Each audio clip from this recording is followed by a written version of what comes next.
thank you for coming in. Yep. Why don't we start off by you telling us a little bit about what sort of work that you do and a bit of your background and how you got started in the building industry and what your trade is. I started in the building industry as an apprentice carpenter about 20 years ago. I mean, what sort of projects? Mainly we done all sorts. So as an apprentice, I did mainly domestic. We did some commercial jobs as well. We did a few commercial, but we did unit developments, done retirement villages. We did hotels. We done. I remember we done a sushi bar, a sushi restaurant in Crown Casino as well.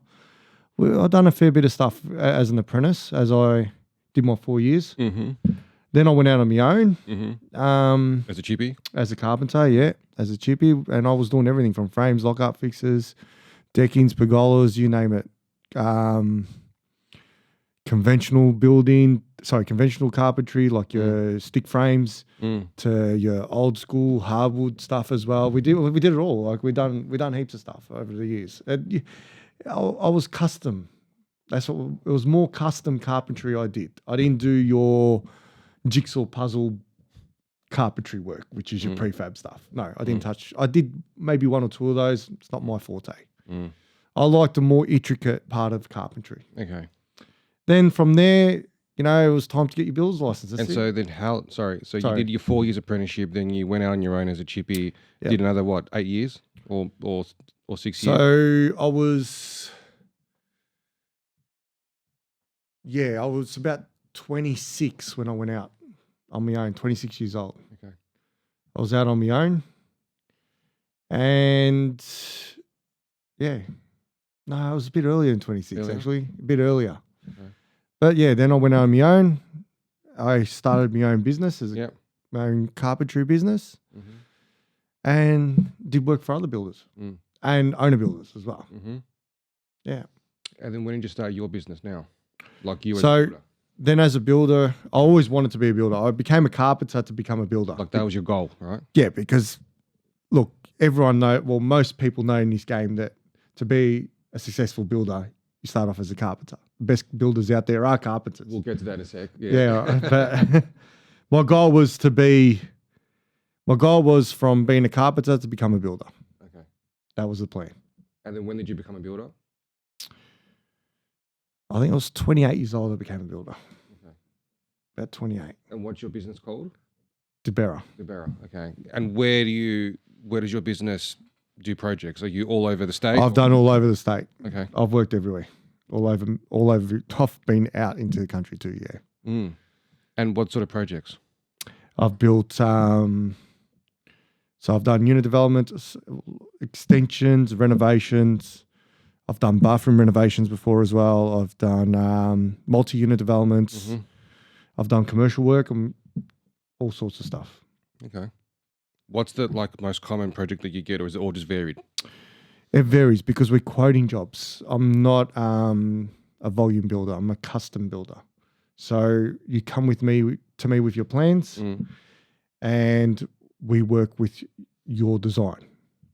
Okay, so you're not like the metric kind I'm of not people. a metric. You're not a Henley. You're not none of those. Like you're more custom kind of. I'm a custom builder. Bespoke type builders. Yep.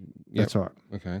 So we're more customized. We work with you with what you've designed, not what kind of more like dream home type stuff. Like we'll build your dream home. No, more like you've already engaged an architect. You've already designed just your project, and we build what you've already designed. Yeah. Okay. Well, I do have architects and building designers that I work with. I do work alongside those clients too with the building designer and an architect, but it's mainly you come with your design and we build what you've already had drawn up. Okay. All right. When you were talking about, your goal was to be a carpenter, like do that for a while, get that knowledge base there and, with the view to become a builder, do you think, so that model of, doing it in those steps, do you think that is still the way that it's done now? Look, as a carpenter, I can say it on both aspects because done both. Mm. As a carpenter, I've worked for builders that were originally trades Mm. and then being builders. Yeah. But I've worked also with ones that have no trade background. Mm. In perspective, the easier ones to work alongside with are the ones that had a trade background.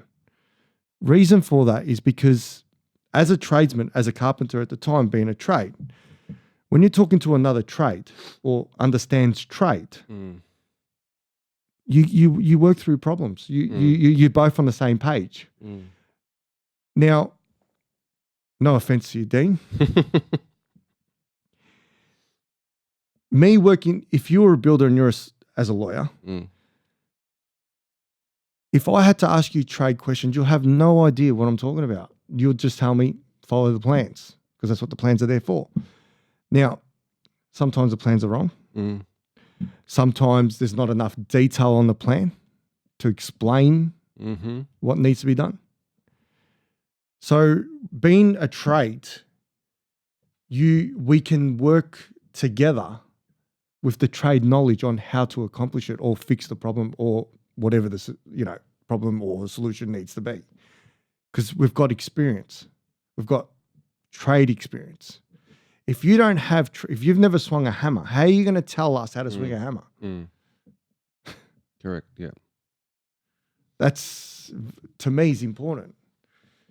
Now, I've worked with guys that have never been a trade or builders that have never been a tradesman. It takes them longer to understand. They get the idea, but it's only the idea, but it takes them longer to understand and get their head around how tradesmen actually work. They don't have it the same way. I could be, but that's just my experience. Yeah. Yeah, obviously it's just a general comment, but it makes sense that if you don't have that on-site experience, how are you going to be able to manage projects properly, right? So the difference, what I see too, is builders rely on their trades. We all rely on our trades because I can't. Yeah. Obviously, I can't be a plumber. I can't be a sparky. You just can't. The project will never finish. Mm. And you need, obviously, licensings and certificates and stuff.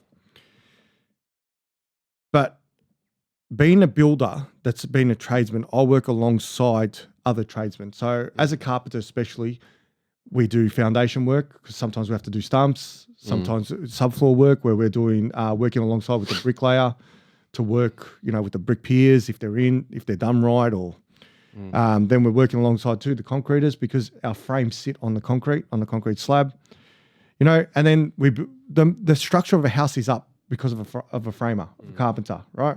So the whole structure relies on the carpentry, except for the foundation, which would be concrete. Or some cases against could be pier and beam system, could be stump system. There's many other ways of having foundations.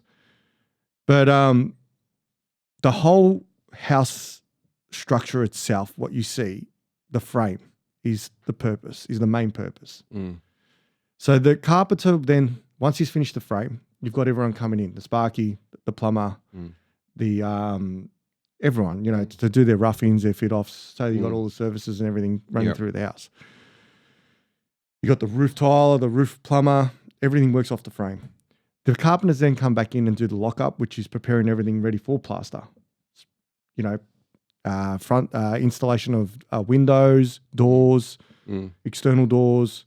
Once that's completed, the plaster goes on, then the carpenter's back for the fix. So the carpenter comes back a lot through the whole build. That's why carpenters, a lot of the old school would say the best builders are carpenters. Because we see and we deal with a lot of the trades. There's a lot of crossover. We engage with them a lot. Yeah. So it kind of makes sense that you would progress in that way if you wanted to progress from doing a carpenter role than to be a builder. Yeah. Something as simple, like most carpenters know this, right? Your bath hob. Now, there's two ways of doing a bath hob. You build a bath hob, put it in, it's done. And there's the other way where you build it and you find out what the tiles are that they're using and you build the bath hob as long as it's within the regulation to match so you get a nice finish with the tile, a full tile or a half tile.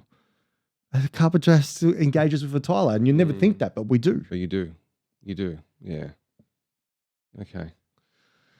So, do you think that's? I think was going back to what we were saying, but is that on the rise? Like, is in non-trades being builders now on the construction sites and things like that?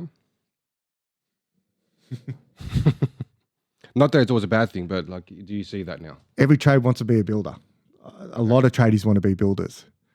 When you become a builder, it's another ball game altogether. Okay, well, can you please tell us what's involved in being a builder? Like, what do you have to do? Look, you got a lot more responsibility as a builder. It's your job is to manage the project. Your job is to make sure your project, first, you want to build it within your budget. Secondly, on time. Thirdly, you want to be able to make sure that the quality of the build is done right. And make sure you pay your trades, because without your trades, you're nothing as a builder. But I guess to become a builder, like, what do you have to do? Like, what are the...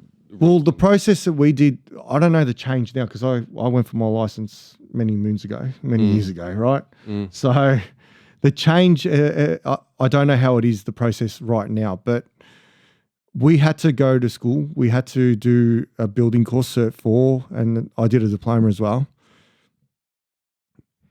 And then after you done the diploma, you applied to become a builder. You went for the application, did your paperwork. You had to do a portfolio, then have a meeting with the board. That's it. That's right. The process. That was the process, but things have changed. I think it has changed. Do you know how it's changed? No, you're not sure? I don't know. Yeah. I don't know, because I don't need to worry about that now. No, fair call. So when you're on a site, I mean, we'll just stick to a domestic house just for a second. Yep. What trades are registered or licensed when you deal? So the only two trades that we deal with that are registered and licensed are your plumbers. So that's both your actual plumber that does your undergrounds and your roughing, and your roof plumber. They both have to be licensed. Also, your electrician. Your electrician has to be licensed. You cannot use... It has to be a licensed electrician. Okay. And everyone else is not? They got the waterproof. There's supposedly you have to be certified in waterproofing, but it still can fall back on the builder. How? Because it's just a certificate. There's that, and also pest control. Okay. But if we're going to talk about licensing, I think all structural trades need to be licensed. So the concreters? I believe concreters should have a license.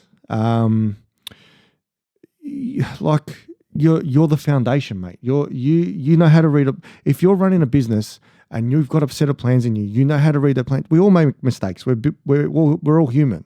Happens. But I believe concreters, slab concreters. We're talking foundation concreters. Not talking paving concreters. We're talking slab concreters. Foundation concreters should hold a registered license. I believe framers should have a registered license. You're building the frame. Like the carpenter framer, right? The framer. I'm not talking about lock up and fix. It's a different scenario. We're talking about framing. I believe bricklayers, because if you're doing pier and beam systems, you're doing your brick walls. That's the foundation supporting the home.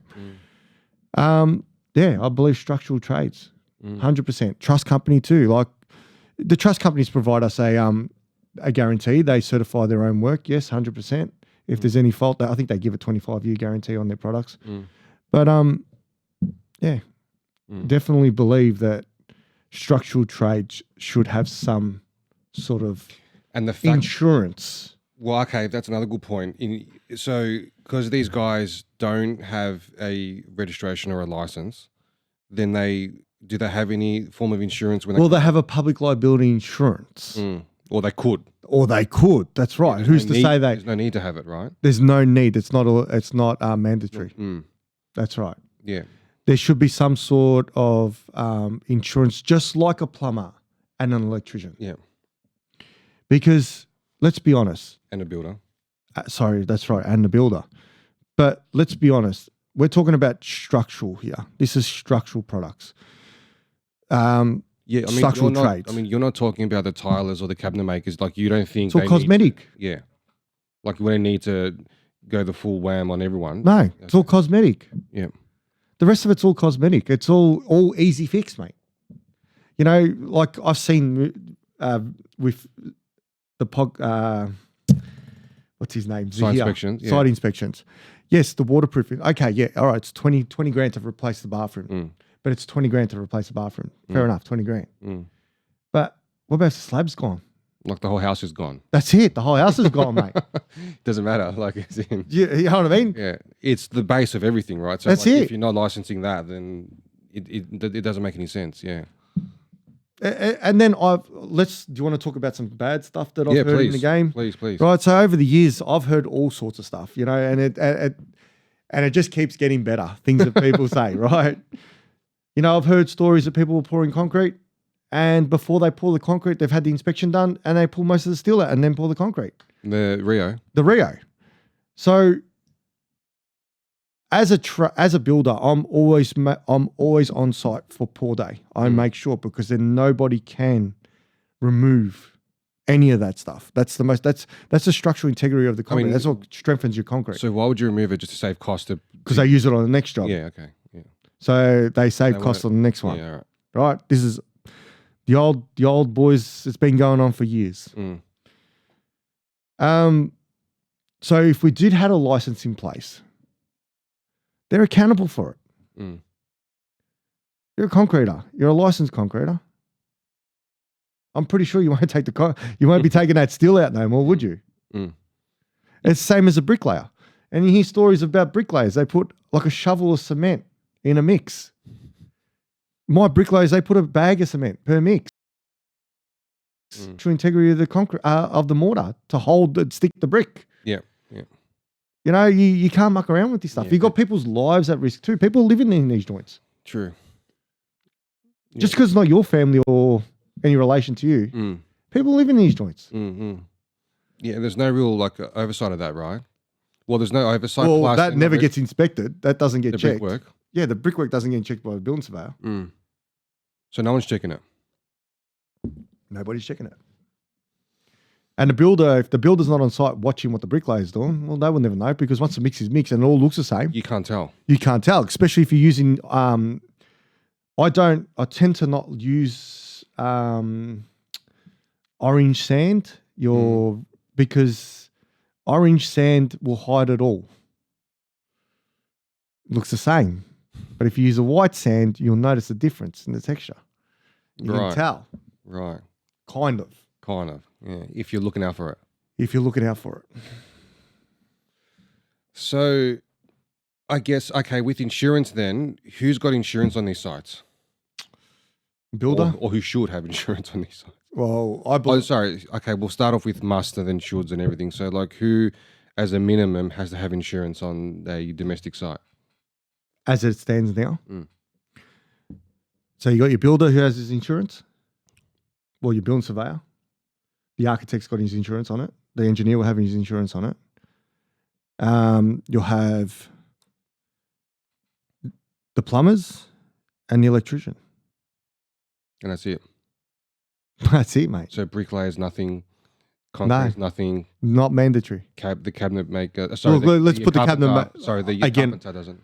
We'll put all the trades aside. I believe the ones that should have insurance are your structural trades. We're talking about a structural integrity of the building, and they should have a license. As long as they follow the plan, there should be no problem. That's right. Yeah, and it's just, isn't it? Do you think it's strange? And if there is a problem and they followed the plan, well, then there's the engineer's insurance to fall back on, right? That's right. Yeah. And is it strange to you that they've just missed that, or is it an oversight? Is it too hard to regulate, or what is it? I don't know why. It's always been like this thing. It just is what it is. It's just what it is, mate. It's kind of, yeah. It's you talk to most builders, they'll say the same thing. Yeah, I've got plenty of mates of mine that builders. Can I say about my 40? Sure. Like at my 40, so I introduced you to a couple of my friends that are builders there, and they'll say the same thing. I've spoken to them. They go, "We wish that would happen." because it's not that it takes the liability off us. It gives us a bit more security to say, well, yeah, all right, if you're stuffed up, if you're not going to fix it, well, I'll just go for your insurance and fix it through there. Yeah. Everything's fixable. Everything can be fixable. Sometimes you got to rip it all out. Doesn't matter. But it's going to be fixed. It's fixable, yeah. Sometimes you can just cut the slab in sections and fix it. Sometimes, yeah. Sometimes. Or anything, even brickwork. Sometimes you just pull down one wall and fix it. And because you've got all these trades coming in, they're not licensed or registered, or even really insured, is there a lot of risk on the builder then when they're doing these projects, when things go wrong? Even down the line, I mean, the job's over, it's 3 years later, and then the owners come back and think, oh, there's problems. They won't chase the bricklayer, or they won't chase the concreter. They'll come to the builder, right? Yeah. So the risk factor is, it's very high as a builder. If you're dealing with trades that you don't know, it's a stab in the dark. Even though you try and, before I engage a trade, I always want to see their work, what they've done. I want history of what they've done. I want to see photos. If they haven't got any work on the go, I'll go visit their job, exactly see what they've done. I don't like just taking on the new trades because I always try and aim to have the best. Because there's one thing having a good trade. We all stuff up. We're all human. And we all got to understand that in the building game, it's all man-made. We make it ourselves. So it's either made on site or it's made in the factory. It's delivered on site to fit, but sometimes it needs to be manipulated or cut or whatever to be installed.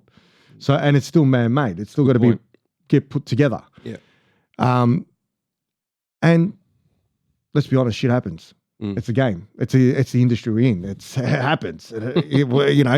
You wake up one morning, you've had too many drinks the night before, or you've had an argument with your wife and you're in the shits, or there's all sorts of things that implicate the way you work on that day. But the main thing is, as a trait, what I look for is loyalty, respect, and once I find that, I make sure my trades are always paid. My tradies know I always pay. Because when there's an issue that arises later on down the track, they will come back because the respect's there. If the builder's not giving their trades respect, I was once a tradesman. I know what it's like. I was once a carpenter. When a builder treated me like shit, well, why am I helping you out? Yeah, exactly. So it cuts both ways, right? Yeah. That's how it is. Yeah, it's just like anything. Someone treats you like a piece of shit, you're not going to give them the same respect back. You're going to tell, fuck off. What are some challenges now that you as a builder see in the building game? Not just with you, just generally, just if you look just widely about, we all hear the headlines, but what do you see? The biggest fear that we have now is, are we doing it right? Because there's so many changes going on in the game. There's so many changes going on with regulations. You just can't keep up with all these new changes, and you rely on your tradies to be up to date with the changes, and they're just not. We talk to them, it changes all the time.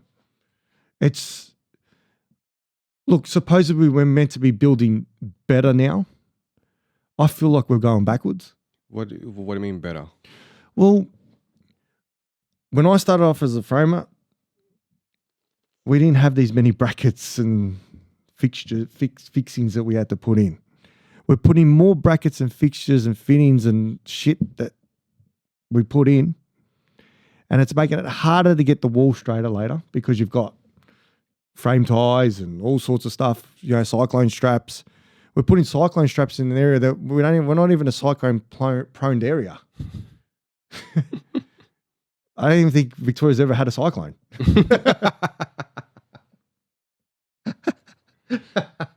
Okay. If that makes sense. So, are you maybe focusing on the wrong things then? I don't know if they're trying to bulletproof this, but it ain't working. Okay. It's not working how? We built perfectly fine before and we didn't have any problems. Those houses are all still standing. Right. Yeah. Okay. So you're building the same house that you used to say 20 years ago, and it's not passing, or there's Well, problems. put it this way. In perspective of dollar value, 2000 and I'd say 2018, I'm building them now double the price from 2018. So not even close to double, but double. It's double the price. It's gone up that much. Because what? Like trade shortages and cost of materials. 7-star ratings, shortage of material. No, materials come back. It's price of materials, price of trades now. Mm. The 7-star rating. Like you're not allowed to put single glazed windows in. I haven't seen a single glazed window in years now. It's all double glaze in argon gas in the windows. It's all, if it's not toughened glass these days, everything, it's all about safety and yeah. Mm-hmm. Mm-hmm. It's just expensive, man. Wow. And so if it's double the price, I mean, that would hit families hard then. Like, you know, they're trying to get in and it's already expensive to buy and everything. Look, years ago we used to build, well, before my time, you know, I remember living in Reservoir, and if you lived in a 13 square home, it was a small home. And if you lived in an 18 square home, it was like a big home. Mm. Now, I don't build 16, 18 square homes unless they're unit developments. You know, everyone that's building homes now wants 3, 4, 5 bedrooms, 4 bathrooms, 3 bathrooms. You know, I built a house, six. I built one house, 6 bedrooms, 6 bathrooms. Really, they wanted it on everything had an ensuite. Yeah. Wow. Yep. What, they just want luxury now? Just luxury they want. Is that because what, we're working from home or something, or bigger families? What is it? It's just the trend, I guess. Trend, really. So the old, like in Reservoir, you know, your 3 bedrooms, 1 bathroom, 1 toilet, yeah, 1 out the door. Nobody wants that anymore. No, They don't want it. no. Wow. Yeah, it's all this architectural too. Architectural costs money, mate. You want architectural style homes? It's big money. People go, but it's just basic. It's not basic. Go buy the architectural products. And it's all custom made, right? It's custom fit. It's all custom fit. That's right. Yeah. And now we're going into these curves. Oh, the curves. Fun and games. We all like the curves, though. We all love curves. Go buy furniture for curves. They're really hard to make, the curves, eh? Yeah, because curves are made on site. You create the radius on site, even though the plan says what it's got to be. But we create the radius on site. No furniture company will sell you that radius of furniture. It has to be custom made furniture for that radius. That's how it is. Yeah. Very interesting. Okay, so what about when you do curves and stuff? Is it hard? I mean, if you do brick curves, is that any easier? Look, curves are just, I believe they're going to be phased out soon. Do you reckon? Because of fashion is not going to mind anymore, or just because they're just too hard? No, it's not because they're too hard. It's just, it's expensive. Just alone on one curve, you could use anywhere between 15 to 30 studs just on one curve. Whereas if it's a standard corner, it's a corner. What are you going to have? 3 studs in the corner. Yeah, okay. So it's a lot more work and effort, right? Yeah. And then it's getting it right as well. Like if you and then getting it right. And then it's the aftermath too. Like the plaster costs more because you can't put standard plaster. You got to put 6 mil plaster and it's got to be double layered. Everything costs more. Was that how it was back in the 30s and 40s? Well, look, I can't tell you. I wasn't around then. But again, it's expensive at the moment to build. They're pushing for the 7-star. I think we're already at 7-star rating for sustainability. You know, people can't afford. If you can't afford the 7-star, why should you have to be forced to build 7-star? Yeah, you should have the option, right? That's your choice, your home. So we want this push of building new homes, right? As we've all seen, like, you know, push. We need to build all these homes, but it's so expensive. It's doubled in price in what, like 7 years. So I'm just going to go back to the windows. So if I'm building my home, I should have a choice to build my home if I want double glazed, if I want triple glazed, or if I want single glazed. Now, most people when they build their home, all right, even if it's single glazed, they're going to put blinds in front of it. The blinds help with the rating of the window. It's going to stop the cold. Okay, you'll get dew. Sometimes you get condensation or whatever through the door, right? or the window. But Yeah. to buy, for example, a single glazed window is going to be half the price of a double glazed window. Yeah. I don't understand why we're pushing so hard for this sustainability and energy to keep the costs down. Then the government goes and puts our electrical prices up and gas prices. So who's winning? Look, what's your view on owner builders and like how they're basically allowed to build houses and, you know, some of the problems with that? And does it kind of like devalue what, you know, you are as a builder or what you do as a builder? Well, in some ways? It's like a lawyer. Is there such thing as an owner lawyer? No, but you can run your own case, and there's problems with that. You know, like, I mean, you can run your own case, but they will let you do it, but it's probably not going to be the best outcome, right? It's the same as a builder. Same thing, right. Exactly the same thing, mate. Yeah. So you know what you're dealing with. Like when I dealt with owner builders, you just know. You're like as a trade. As a trade, they got no idea. They got no understanding. They think they know, but they don't. They got no idea. They're how can you do something that you've had no experience in and then expect to be like, I'm going to do this? Yeah. And then what happens if then they sell the house like after a year or two and then there isn't really a massive... But there's an insurance for that. Well, they need to do an inspection, right? They need to have a report done if they sell it within a certain amount of time. I think there's I think in the first 10 years with owner builder, they have to have an insurance. I know that. But that's an insurance. I mean, that's a fallback, right? I mean, like it's not, you'd rather just have a finished product done well from the start. But look, owner builders should have more inspections, I think, then in that case. If you want to know what I really think about owner builders, they should not allow it. Like even at all? No, because at the end of the day, how can an owner builder do what I do? It's like me asking, how can an owner, well, let's say an owner lawyer, do what you do? They have no experience. And you're dealing with so many trades and so many things can go wrong. And how do you know, and you don't know what you don't know, right? It's pretty straightforward, man. Yeah. Like owner builders, good luck to them. I'll never buy a house off of an owner builder, finding out that it is an owner builder. No way. Just for the knowing that it's an owner builder, like no way. They got no idea. And owner builders don't build like builders do. I know there's builders out there that just worry about the dollar. Don't get me wrong, but owner builders are guaranteed just to worry about the dollar. That's guaranteed. I've seen that in my own experience. The cheapest is the best. That's always going to be a problem. And that's it, yeah. Owner builders, look,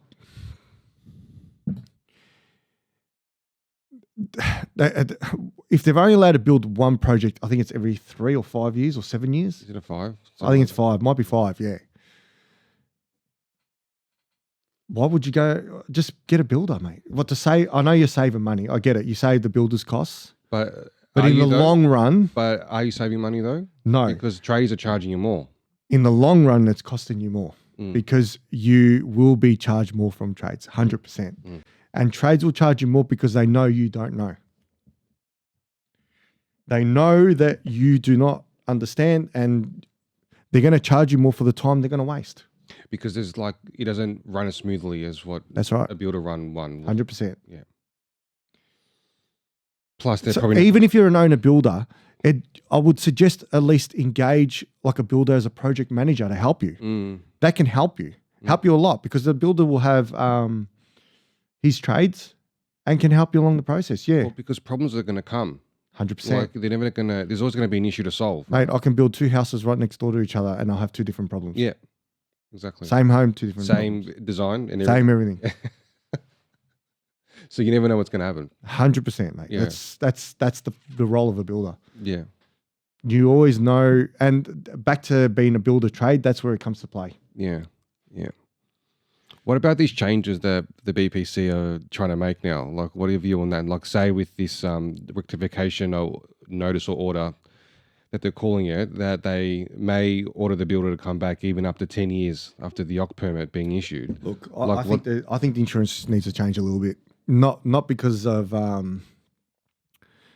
look, as a builder, it's hard enough as it is. You know, you don't know how the clients are living in the place. You don't know how they're treating the place. You don't know, everyone lives different.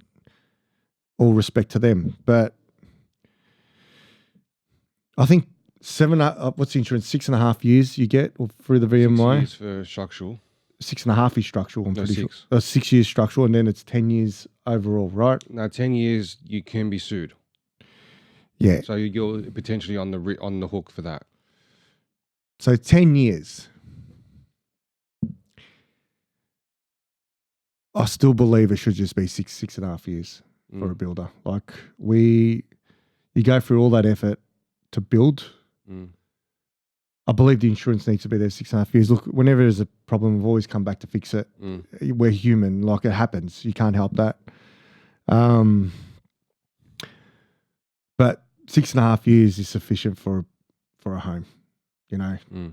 That's should be enough. I don't understand why we have to go to the 10-year part and it falls all back onto the builder. Or just make the insurance 10 years. Like, well, then the other thing is that even how it works at the moment, I mean, they're going to try to change it, but the insurance is only there if you go bankrupt, right? Or if you're dead or missing. And so you don't really have the insurance unless you want to go under. Right? That's the other thing. Like if other trades can have an insurance like a plumber and electrician, and they've got an insurance if something were to happen, you can access. Yeah. How come as builders we don't have an insurance that we can access? Exactly, yeah. Like we're just rogue. So if there is going to be a change, it needs to be a change that we have some sort of insurance that we can access too. Or the client can access. Yeah, it's just strange why. Because you've got to understand, as a builder too, we have fallouts with our trades, and sometimes those trades don't want to come back because we've had a fallout with the trade, and we don't want there's zero engagement. Yeah. So what do? Get another person in, but that person then it's going to charge me to fix it. Yeah. Well, why should I have to pay for something that I've already paid for if it's done wrong to begin with? Yeah. From that trade. Yeah. Yeah. So I know. So we're paying for insurance, but it's really your last resort. And what they're trying to do now is change it to a first resort by doing these rectification notice order processes. But could they just not skip that whole part of it? Like if there's problems, if someone complains of a problem and, just like with plumbing, you can go after the insurance straight away. Why can't you do that with building? Like why does it have to be this rectification notice issued to the builder, and then if they don't follow it, then the insurance kicks in, which is not started yet to the best of my knowledge, but that's what they're saying. And this is where I'll go back to with structural trades being licensed. Yeah, because then they'll have insurance with that. Well, there should be an insurance that attracts to those licenses. Because we're talking about structural insurance here. We hold a license for structural for 6 years. So if the structural trades are all licensed, they'll have an insurance that we can access, just like the plumbers and the sparkies. So then less kind of like centralization on the builders, right? Like it all, at the moment, is pointing to the builder only, like in some ways. But it still points to the builder with the plumber anyway. When there's a problem with the plumber, they often go to the builder. You go to the builder first. Yeah. It's the same scenario. It's exactly the same. It doesn't change. It just means that the structural tradesmen hold an insurance that if something does go wrong, a builder can access. Because they've already paid for the job. Why do I have to pay for it again? If I haven't paid for the job, well, the job hasn't been done. If I've paid someone to do their job and it's not done right, especially as a structural point of view of a job, they should have an insurance that we should be able to access, some sort of insurance. We don't have insurance as builders. We do. We have public liability, contractors' works insurance, professional indemnity, but we don't have anything like a plumber or like a electrician does. That covers you for defects. That covers us, no. Unless you go bankrupt. That's right. Like we're talking about insurance. And it's not even if we go bankrupt, we're still not covered because we have to go bankrupt. There's no cover. It doesn't make sense. As in the cover, it says it's covered, but it's not covered because you've gone bankrupt. Well, where does it cover the builder? It just covers, the owner gets a bit of money out of it because we've gone bankrupt. That's it. Yeah. Whereas a plumber doesn't need to go bankrupt. No, no, you don't have to. And so they've made those two trades really different for some reason. Like the builder is not covered, but the plumber is. Yeah. And how does that make sense? Oh, don't know how they've designed it. It just doesn't make sense, especially in today's day and age. It does not make sense. I don't know if more people are waking up to it, but it doesn't make sense.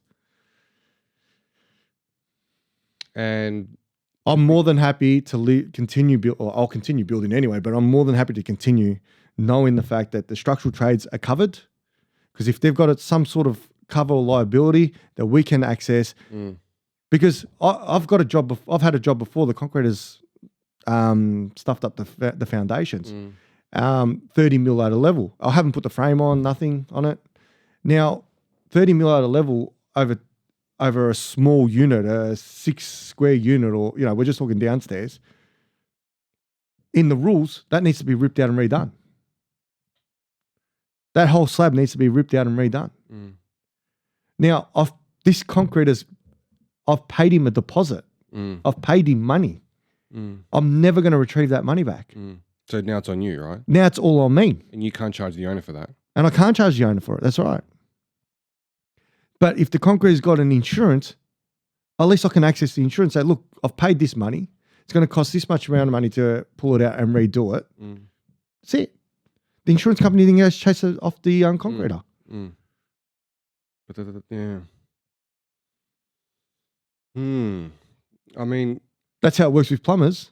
Do you see a lot of plumbing issues, and do you see builders even accessing the insurance? Because we're talking about if structural trades had licenses and insurance, and you could do what you're saying, which is go after the insurance with things like that. If someone does something wrong, plumbers now have insurance. If there's roof plumbing issues that I see a lot of, do builders often even know to go after the insurance? I remember when I was when I first started out in business, I'd done a job in Reservoir. It was a 5-unit site. And we finished the project. Project was fully completed. And there was a water leak on the lower story, so ground level roof. The plaster collapsed, so the whole ceiling dropped. And the builder went through the plumber's insurance to fix it because there was a water pipe that burst. Happens. It's not the plumber. Look, plumber's done the right job. Happens. It's under pressure. Bang, the water pipe bursts. The builder's not going to pay for it. He's already paid the plumber. The plasterer, the painter, everyone, insulation, that all has to be redone. Have to go through some. How does it fall back on the builder? The builder's paid the trades to do their job. Yeah.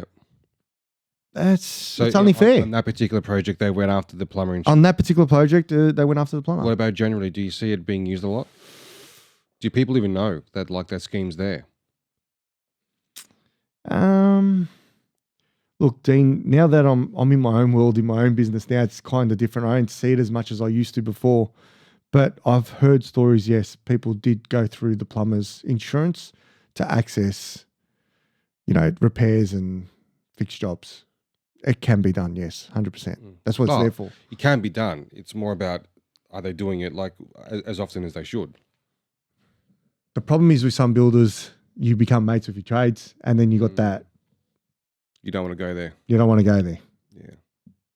Because your loyalty, the respect for each other. You don't want to cause a problem. It's like you're doing your brother over. Yeah. It's like you're doing your brother over, but it's business. Yeah. In the end of the day, it is business. A plumber has to respect, and most plumbers understand it. I know my plumbers. They've always told me if stuff's up, I've got the insurance there. That's what it's there for. Yeah, yeah. You can't be a licensed plumber without one anyway. You have to have the insurance. Mm-hmm. Do you think the recent changes have got the balance right? I've always said to you, Dean, we've had many conversations about this, and I've told you this, and you've even said it to me before about licensing structural trades. Yep. I think that needs to happen.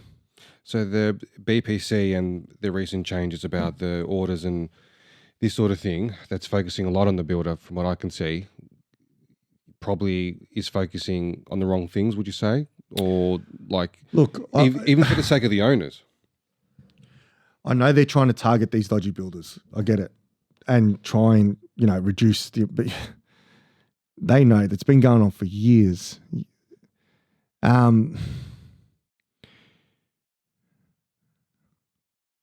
Look, we don't, if you do a good job, so as a good builder, we get no recognition if you do a good job. But if you do a bad job, your face is all over everything. And we've all been hit with the price hikes of the insurance as well. You know, they've all gone up 100% or whatever it's been over the last few years now, right? So we're in, the good builders are wearing the brunt of it too. Yeah, we're part of that.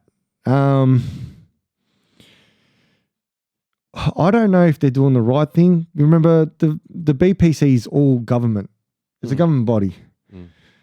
And they're going to look after their best interest too. Yeah. How do you fix it? How are you going to fix it? Well, okay. What are some of the common disputes that you see with builders and owners, whether it's from your own point of view or from your colleagues? What are the most common timeframes at the moment? What I notice is time framing, trying to get the project done in time. Yeah. Timeframes at the moment it's hard. It is hard. It's just trades are flat out. You just can't get them back. It's hard. They're busy. Everyone, the trades I deal with are all busy. They're all busy. And so you got a schedule, but like you're struggling to keep to keep up with it because, they're just too busy. And then again, it falls on the builder, right? Like if there's delays. You try and get delays. Look, how do you put the delay back on the trade? Like you try, but it's too hard. In today's market, it's hard to build in time. It is hard. Yeah, we do our best. We honestly do. Sleepless nights. Ask my wife how many times she sees me awake in bed. Well, you're just stressing about things getting done. Just trying to push. I send messages. Things are balancing. Hey, I've fallen asleep for an hour, then wake up, or 2 hours, then go back to sleep, wake up, go back to sleep, and then it's like 2 o'clock in the morning. I'm thinking about it, and I'll send a message to, like, for example, to the electrician or a plumber or the concrete or someone, and then I'll get a phone call to them next morning. You know, don't you know to sleep? It's the stress. You just send out a text whenever it comes to you in case you forget. Or so I send it off. You know, I need this done. I need this done. I need that done. This has got to make sure this has got to be done. It's a really high stress job, isn't it? It's full on, mate. It's like 24/7. It doesn't stop. When a project ends, it's a relief. But it's good because we see the finished product too. You see it from nothing going to something. Look, the best thing the last... Actually, okay, let's focus on what you love about the job. Look, why do you do what you do? So the job is always chaotic. No matter what build you do, you could build a dog kennel right through to whatever, right? The job is always chaotic. It's always going to be stressful. You think that you've got your day planned out, and all it takes is one phone call or one problem, and it's thrown upside down. But it is what it is. I love the chaos of it. I love it. If I didn't, I wouldn't do it. The other thing I love, when you come into the end of the project, you know, the excitement starts. The owners are getting eager. You know, they're like, come on, hurry up. You know, they want to finish. And they're putting the pressure on you. And you're stressing because you're like, all right, just relax. You know, we're going to get it done. But you still understand, we've still got to do this, this, this, and this. And it's all got to be made still. Like, relax. We're waiting for it. But once it's completed, like, I've had many jobs that go over time. It is what it is. But I make sure that the product is done right. I always put in extra. For example, roof trusses, if they're 900 centers, I'll never make them 900 centers. They're 600 centers, unless they need to be for some specific reason, like for skylight or something. But even then, they can reconfigure the truss to make it work. Always put in extra. Never do 600 centers on stud walls. Always 450 centers. You know, I make sure everything is done above standard and more. Yes, you're always going to have some sort of something happens. It is what it is. Painter defects, plastering defects happens. But structurally, I make sure it's all sound. What are some of the common defects that you see? So main ones I normally see that I've always experienced is, sometimes cabinet making, plastering, windows here and there. I've never had real issues with the one thing I've got to say is weep holes. Weep holes. Okay. Weep holes sometimes it's hard to. For example, on this one job, we had the weep hole. We've finished the concrete just underneath the weep hole, and you got to have a 75 mil clearance. I couldn't get the clearance because I wouldn't have complied with the step into the Mm. house. Mm. So I got pulled up because of that. But the argument I had was that if I went 75 mil lower, how I'm not going to comply with the step in the house. So Mm. the weep hole's still going to weep. The Mm. water's still going to come out. Any condensation or any moisture behind the wall will still come out of the weep hole. Mm. But just because I didn't have the 75 mil clearance below it, I had been picked up on it. But in that situation, how would you have complied though? I can't. You can't. I just can't comply. Codes don't make sense with that particular. I just area. can't comply. So if I followed the rule of the weep hole, I wouldn't have complied with the step. So I'm in a catch-22. Or Like, would you have had to make the step, and then the weep holes go on the side of the step? couldn't Couldn't do that either. couldn't do that either. I couldn't. It's one of those ones. Mm.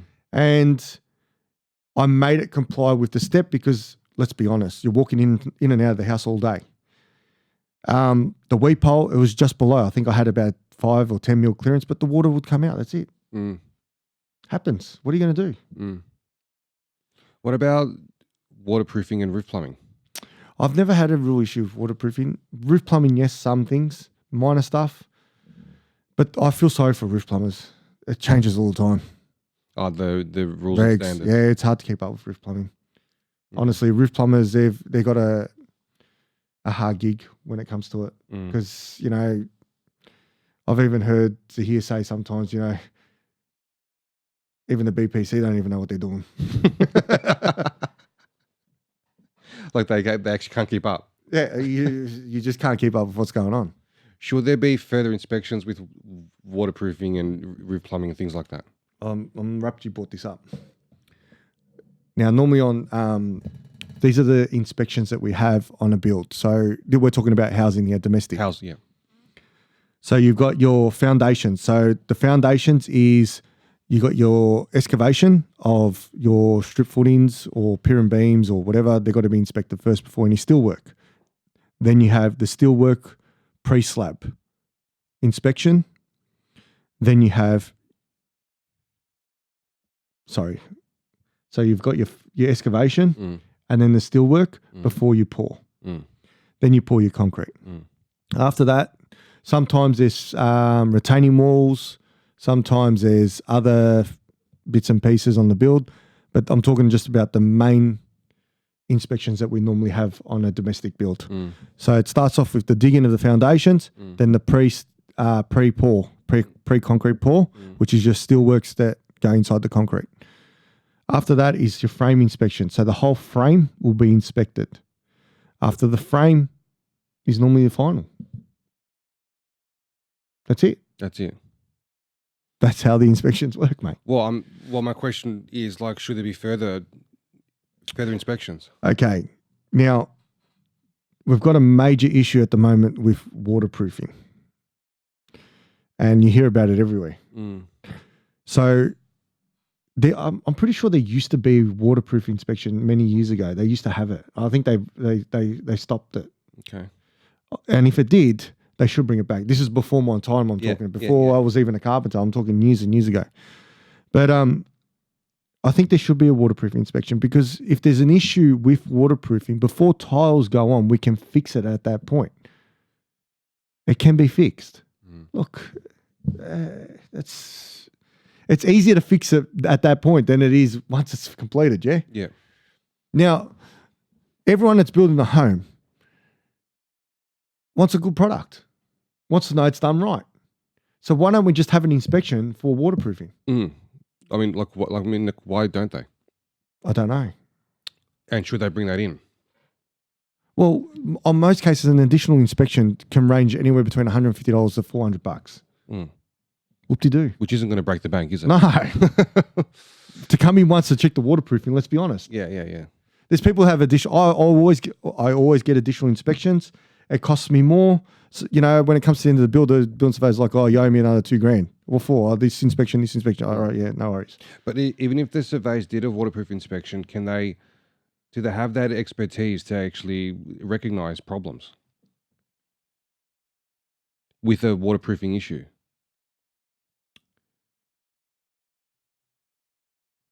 Well,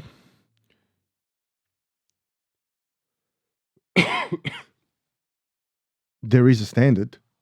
Mm. We've got an NCC standard, don't we? Mm. So I don't see the hardness of it. If they can rectify problems in a frame or rectify What's steel the work, difference, right? yeah. Mm. It's a bit of literally, it's a bit of paint on the floor with a water stop, flashing. That's all it is. I'm not being a smart ass, but Yeah. Okay. And roof plumbing, because like these are two big problems that I see. what I know about plumbing, right? So because I've spoken to a lot of plumbers about this with the roof plumbing, and what I know of, what I've been told, including from the VB, this is when it was VBA, is that the only person that can inspect another plumber's job is another plumber because they're licensed. So anyone inspecting a plumber's job, it actually gets thrown out the wall or out the room, out the door, sorry, unless it's another plumber. Because it's a licensed plumber inspecting another licensed plumber's job. There is licensed plumbers that are registered to inspect on behalf of the VBA and the BPC. They're out there. I know a couple of them. Yeah. And they'll write up a full report and everything about it. Yeah. But in saying that, I know stories about that too. What's your thoughts on, I guess, when you're starting out with a client, whether from the client's perspective or your perspective, when you've got the contract, do you think that there should be some further checks and reviews of the contract from the builder's perspective and the client's perspective, so both parties have more of an understanding about what the terms are? Okay, when I first started off as a builder, I had no idea about contracts. You go and talk to your mates that are builders and you try, get advice and you do what you got to do. And in the end, you get caught out because we all do. That's how you learn from it. You actually learn by getting caught out. And my advice would be to spend some money. It is what it is. Look, you're in the game. Until you understand it, then you don't need to spend it anymore because you got your head around it. Because let's be honest, as a builder, there is no insurance to cover you. You're governed by your contract. Your only protection is the contract. It's the way you draw up your contract, and obviously doing now this course that I've gone and done in contract law. It's kind of woken me up a lot. It's made me understand that you can add things in there that, to cover yourself. You can change things around legally. And to engage a lawyer would be good. Because they've got a better perspective. They understand how to actually word it. So if you did have an issue, it's actually worded ready for that. Whereas if you just handwrite something, it's blasé,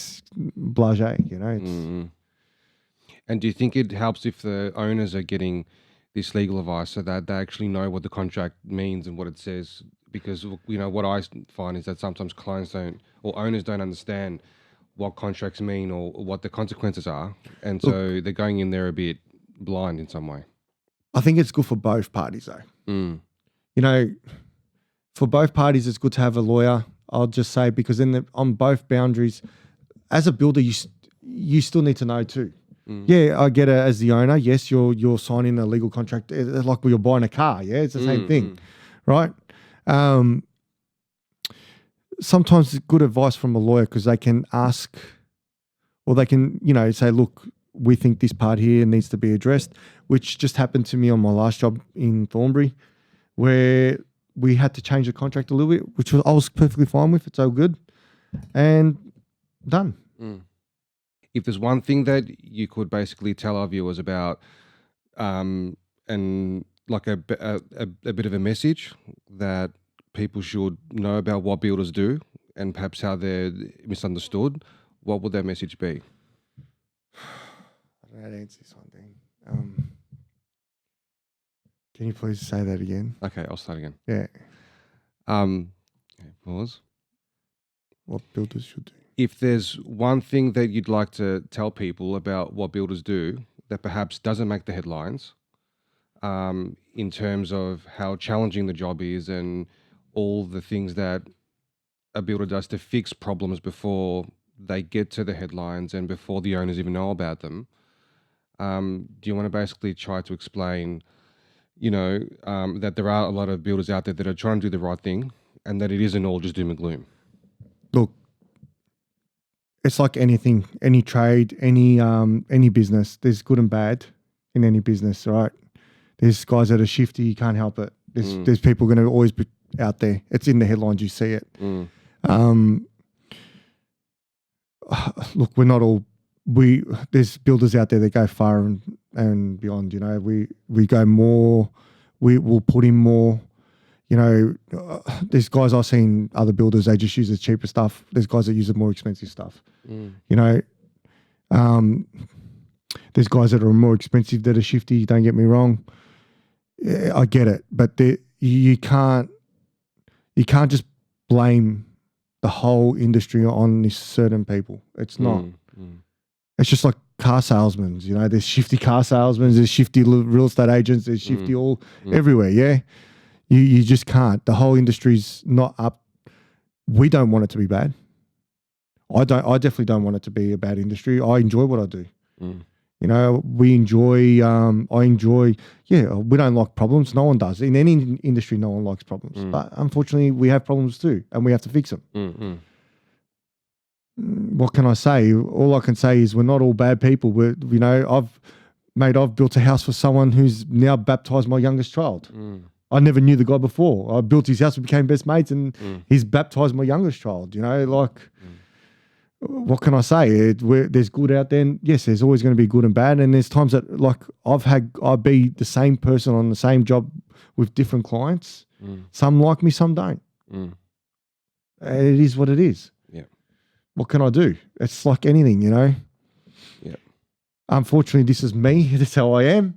Some people like me. Some people don't like me. It is what it is. But I always try, no matter what the situation is, I still have to walk away with my head held high knowing that I've provided a good product. And I will not, I need to sleep at night. Well, on that note, thank you very much for coming in. Thanks for your time. Thank you, Dean. We'll chat soon. Definitely will.